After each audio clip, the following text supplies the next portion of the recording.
नमस्कार, स्वागत है आप सभी का बिब्लियोफाइल के इस टेक्निकल प्लेटफॉर्म के ऊपर। आज हम हैं अपना जो टेस्ट सीरीज चलती है उसका पेपर नंबर 024894 94 नंबर का जो अपना पेपर है उसके सॉल्यूशन को लेकर। तो सबको मालूम है हमें कि कुल 25 क्वेश्चंस आते हैं, वन बाय वन उनका सॉल्यूशन चेक करते हैं। सबसे पहला सवाल है एनालॉजी बेस्ड ऑन वर्ड्स का। दो शब्द दे रखे हैं, सर्कल और सरकमफेरेंस।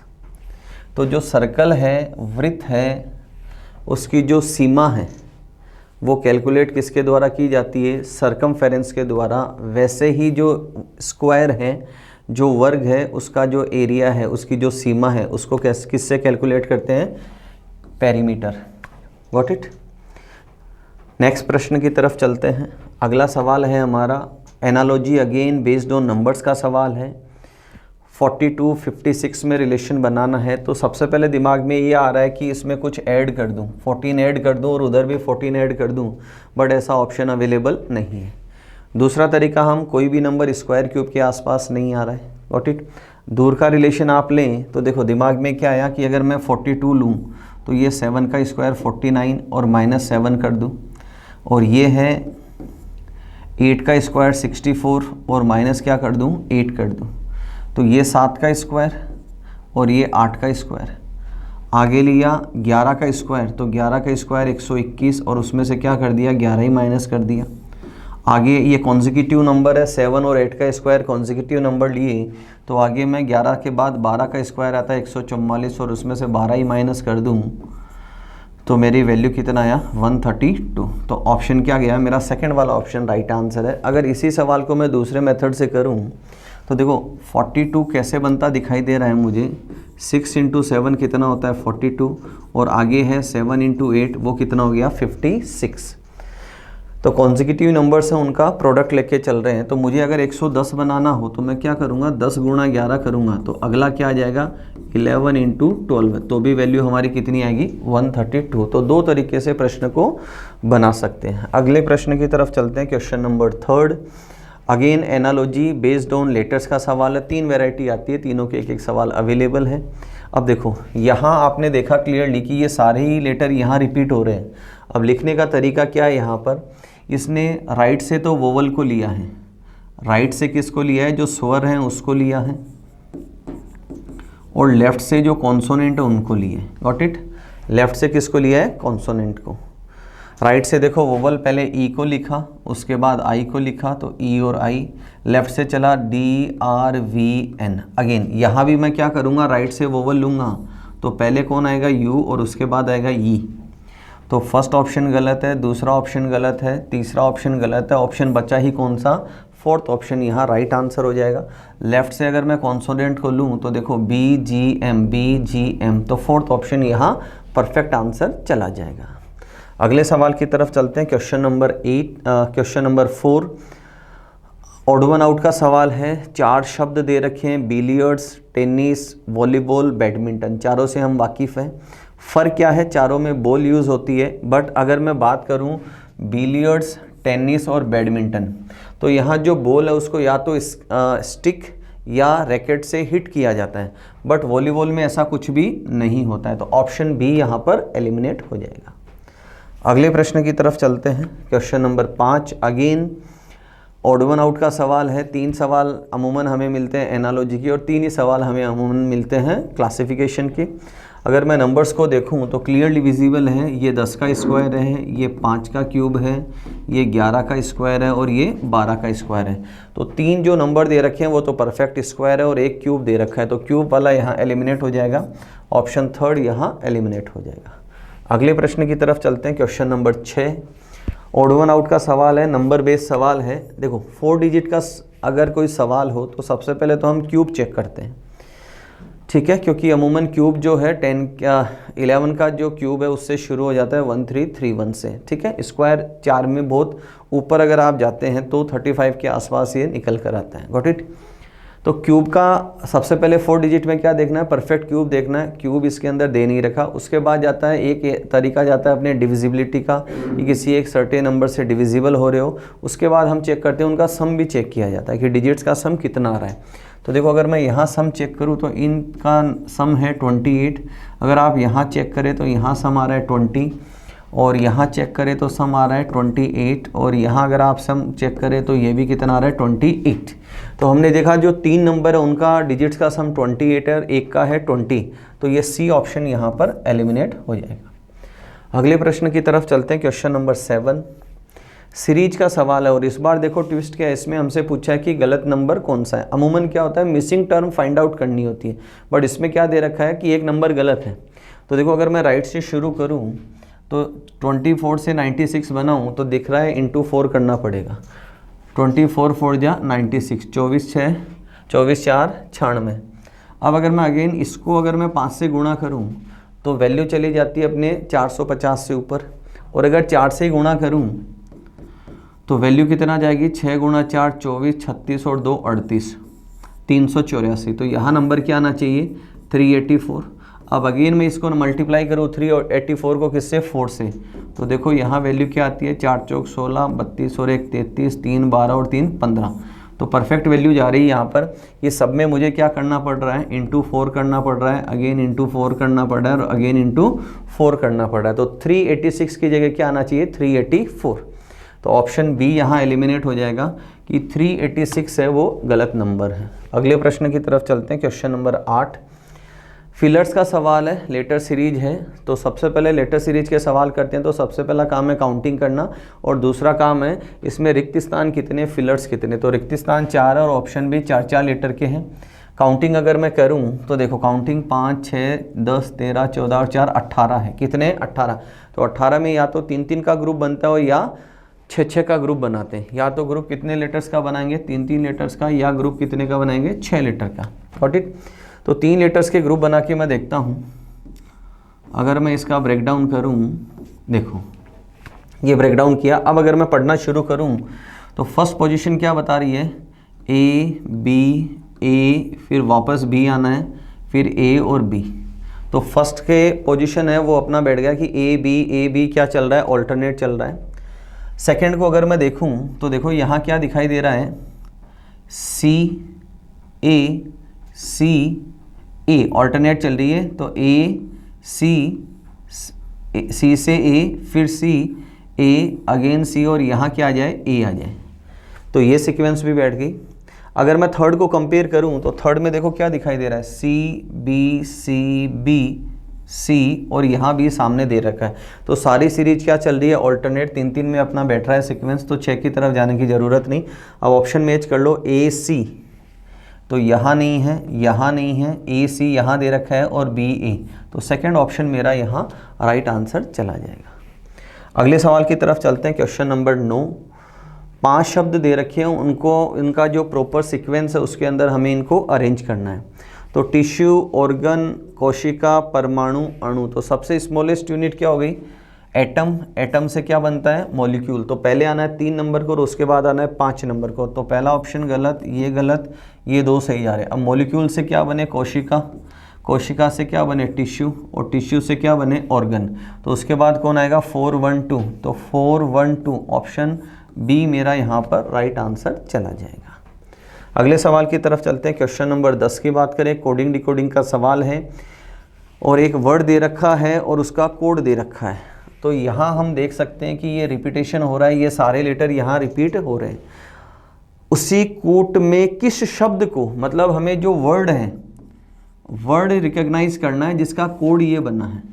अमूमन सवाल उल्टा आता है इससे कि वर्ड देकर उसका कोड पूछा जाता है और यहाँ कोड गिवन और वर्ड हमसे पूछा है। Got it. तो देखो यहाँ क्या किया इसने, सबसे पहले जो लास्ट के 2 लेटर हैं उनको फर्स्ट लिखा है। Got it. और उसको क्या किया है, इंटरचेंज किया है। जीई को क्या लिखा है, ईजी लिखा है। तो मुझे एक ऐसा वर्ड चाहिए जिसके लास्ट के 2 अक्षर क्या हो, लास्ट के 2 अक्षर होने चाहिए जीई, क्योंकि उसको जब वो चेंज करेगा तो वो किस में कन्वर्ट होगा, ईजी में। तो मुझे चाहिए जीई। तो यहाँ अवेलेबल है, ये गलत है।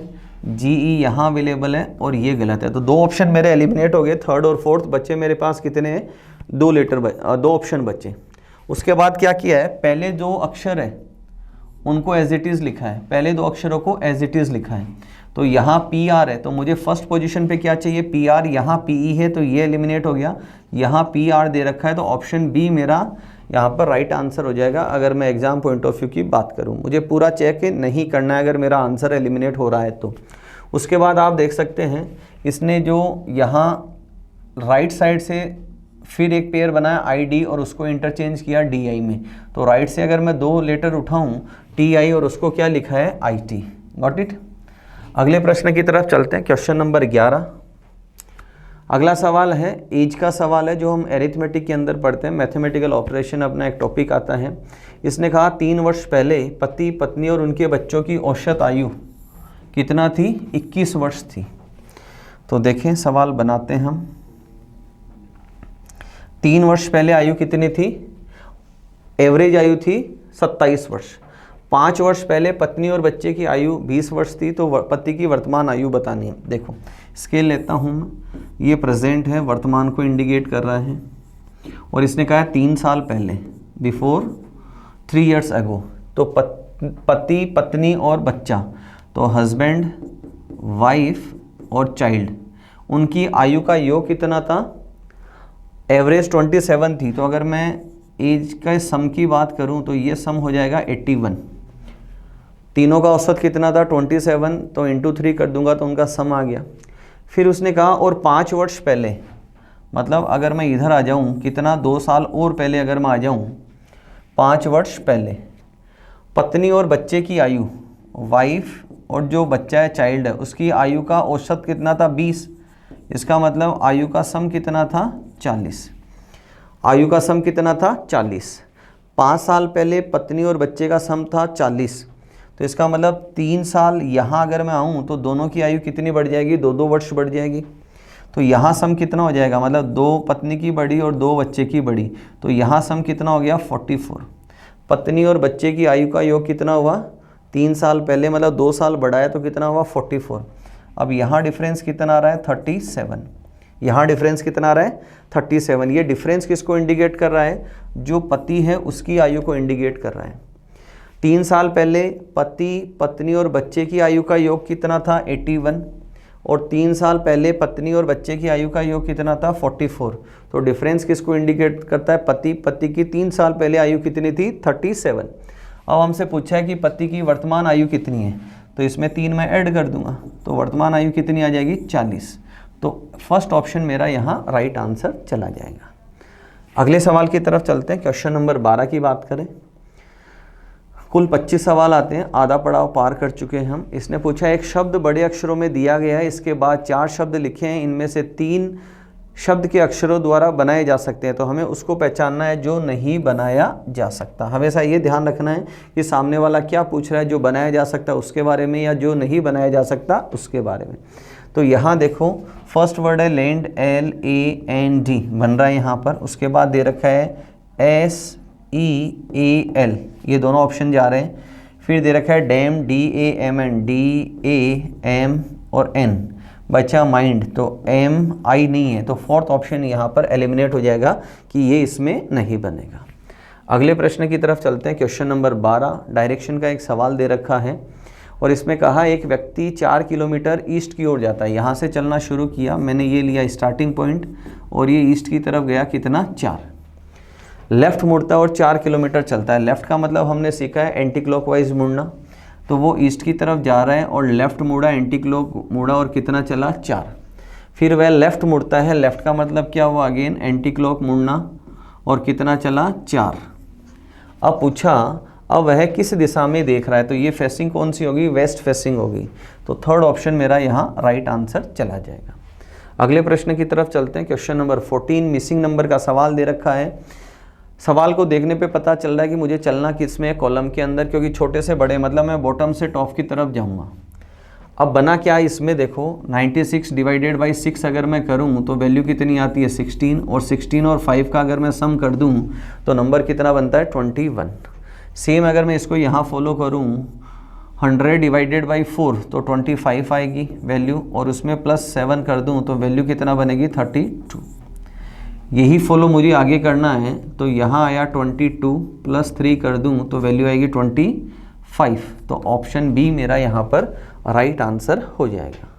ठीक है, अगले प्रश्न की तरफ चलते हैं। क्वेश्चन नंबर 15, ब्लड रिलेशन का एक सवाल दे रखा है। एक महिला ने एक व्यक्ति की ओर इशारा करते हुए कहा। तो व्यक्ति की अगर बात करें तो व्यक्ति पुरुष भी हो सकता है और महिला भी हो सकती है। Got it.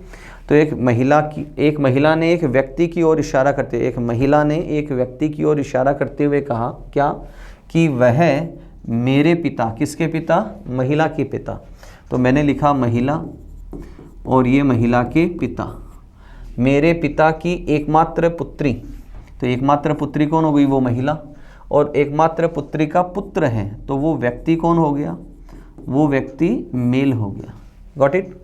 तो महिला का पुरुष से, तो रिलेशन कौन बताएगा, रिलेशन वो बताता है जिससे रिलेशन पूछा जाता है। तो रिलेशन बताएगा पुरुष, तो पुरुष से, तो पुरुष इसको क्या कहेगा, माता कहेगा। तो थर्ड ऑप्शन मेरा यहाँ राइट आंसर चला जाएगा। अगले प्रश्न की तरफ चलते हैं। क्वेश्चन नंबर 16, नंबर पजल का एक सवाल दे रखा है। 8, 8, 2 से मुझे क्या बनाना है, 20 बनाना है। तो नंबर छोटा दिखाई दे रहा है तो मैं मल्टीप्लिकेशन नहीं करूँगा, यहाँ एडिशन करते हुए चलूँगा। तो अगर मैं तीनों डिजिट्स का सम कर लूँ तो सम आता है 18 और उसमें क्या कर रहा है, +2 कर रहा है। तो वैल्यू क्या बनी अपनी 20। आगे इसको फॉलो करते हैं। 9 + 9 + 6 करूँ तो वैल्यू आई 24 और इसमें +2 कर दूँ तो वैल्यू कितना बनी 26। आगे दे रखा है 7 + 2 + 9 = 18 और +2 कर दूं तो वैल्यू कितना बनी इसमें 20।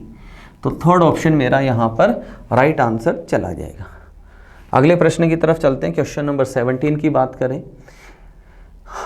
रैंकिंग ऑर्डर का सवाल है। इनको कंपैरेटिव स्टडी है, इनको अरेंज करना है कि मोहन प्रबीर से बड़ा है। तो हमने लिखा मोहन बड़ा है प्रबीर से। फिर दे रखा है सुरेश प्रबीर से छोटा है, मतलब प्रबीर बड़ा है किससे, सुरेश से। फिर दे रखा है मिहिर सुरेश से बड़ा है, मिहिर बड़ा है किससे, सुरेश से। परंतु, किंतु परंतु किसके लिए आता है, फर्स्ट पर्सन कौन है, मिहिर। मिहिर प्रबीर से छोटा है तो इसका मतलब प्रबीर क्या है, मिहिर से बड़ा है। अब इसने पूछा है सबसे छोटा कौन है, तो सबसे छोटा क्लियरली विजिबल है कि सबसे छोटा कौन है, सुरेश। तो ऑप्शन डी मेरा यहाँ पर राइट आंसर निकल जाएगा। अगले प्रश्न की तरफ चलते हैं। क्वेश्चन नंबर 18, सिलोजिज्म का सवाल है। 2 स्टेटमेंट है, 2 कंक्लूजन है। सबसे पहले इनका डायग्राम बनाते हैं। इसने कहा सभी थैले केक हैं, सभी थैले केक हैं, ऑल बैग्स आर केक्स। सभी दीपक केक हैं, सभी दीपक केक हैं, ऑल लैम्प्स आर केक्स। तो यहाँ हमने देखा कि दीपक और थैले के अंदर पॉसिबिलिटी है। क्या है, पॉसिबिलिटी। तो पहला कंक्लूजन पूछा है कुछ दीपक थैले हैं, तो यहाँ पॉसिबिलिटी है, तो ये हमें दे रखा है पॉजिटिव। और नेगेटिव चाहिए कोई दीपक थैला नहीं है, तो मुझे पॉजिटिव भी दे रखा है और मुझे नेगेटिव भी दे रखा है। व्हाट इट मीन्स कि दोनों के अंदर कैसा रिलेशन आ जाएगा, इधर और की व्यवस्था हो जाएगी। जब भी किन्हीं 2 वेरिएबल्स के बीच पॉसिबिलिटी होती है और उसमें दोनों बातें अगर कही गई हो, पॉजिटिव और नेगेटिव, तो वो कंक्लूजन इधर और की कंडीशन के अंदर जाते हैं। अगला प्रश्न देखते हैं। क्वेश्चन नंबर 19, ट्राइंगल की काउंटिंग करने हैं, तो इसको अप्रोच कैसे करें। ये जो लाइन हमें दे रखी है, इससे मैं क्या करूँगा, इसको 2 हिस्सों में स्प्लिट करूँगा। Got it. एक हिस्से में गिन के उसके बाद क्या करूँगा, उसका डबल कर दूंगा। तो सबसे पहले मैं मार्किंग करते हुए चलता हूँ, A, B, C, D, E, F, G, H, I, J, K, L। ये हमने मार्किंग की। अब देखो मैं बिंदु A से चलना शुरू करता हूँ। तो A से अगर मैं चलूँ तो ट्राइंगल कौन सा बन रहा है मेरे सामने, A, I, C। ये एक ट्राइंगल बना। उससे आगे अगर मैं ए से जाऊं तो कोई भी ट्राइंगल नहीं है। अब मैं इस बिंदु से शुरू करता हूं, तो इस बिंदु से पहला ट्राइंगल बना BHC। अगर मैं इसी से आगे जाऊं, मैं इस लाइन के ऊपर चल रहा हूं यहाँ से, तो नेक्स्ट बना BJT। अगर उसी से मैं आगे चलूं तो आप देख सकते हैं BJF। तो यहाँ से ये 3 ट्राइंगल बनते हुए दिखाई दे रहे हैं। अगर मैं आगे चलूँ यहाँ से, तो यहाँ से एक भी ट्राइंगल बनता हुआ दिखाई नहीं दे रहा है। अगर मैं चलूँ यहाँ से तो यहाँ से आप देख सकते हैं डी, जे और एफ, ये एक ट्राइंगल दिखाई दे रहा है। नेक्स्ट पॉइंट अगर मैं ये लूँ तो यहाँ से मुझे ट्राइंगल्स दिखाई दे रहे हैं दो, एक दिखाई दे रहा है ई के एफ और दूसरा है ई एल और जी, ये दो ट्राइंगल मुझे यहाँ से दिखाई दे रहे हैं। अगला बिंदु अगर मैं ये लूँ तो यहाँ से कोई भी ट्राइंगल नहीं है। नेक्स्ट पॉइंट एक ये बच्चा यहाँ से है एच आई जे, और अगर मैं ये बिंदु लूँ तो यहाँ से है के जे एल। तो ये एक तरफ की हमने काउंटिंग की, और काउंटिंग में आप देख सकते हैं 3, 6 और 9। एक तरफ कितने बने? 9 ट्राइंगल्स बने, तो दूसरी तरफ भी 9 बनेंगे, तो 9 गुणा 2 बराबर टोटल कितने हो गए?